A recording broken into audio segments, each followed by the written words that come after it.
गलिया लाल हो, कैले बड़ा गलिया लाल हो। लहंगा चुनर चोली तोहके ना लौकल, कैले बड़ा बुरा हाल हो। लोए लोए डाली जनी करी बरियारी ना तो नीचे से होखे लागिली के राजा तनी डाली ना भितरिया। अब हिले पड़ल ना सटी के राजा तनी डाली ना भितरिया।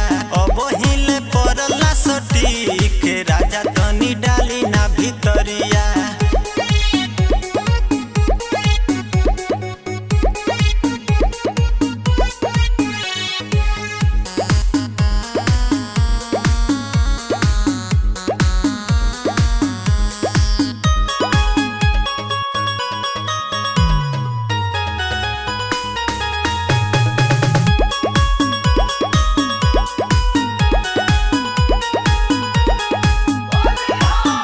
राजा गोरे गोरे गलिया, गोरे गोरे गलिया नाच देला होठल लिया, असो होली में तोहार ठीक लागे नहीं चलिया, ठीक लागे नहीं चलिया। राजा गोरे गोरे गलिया नाच देला होठल लिया, असो होली में लागे नहीं चलिया।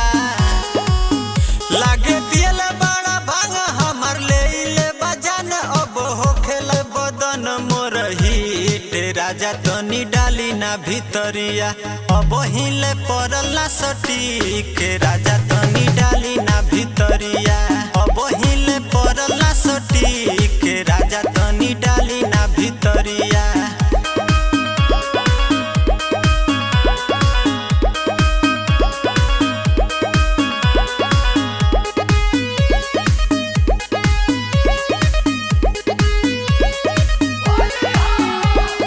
राज हमार जान हो, राज हमार जान नहीं दिहला ध्यान हो, दिहला ध्यान। होली खेले में रउआ हमार सूझ गइल चाम हो, सूझ गइल चाम हो। प्रिंस राज हमार जान हो नहीं दिहला ध्यान हो। होली खेले में सूझ गइल चाम हो।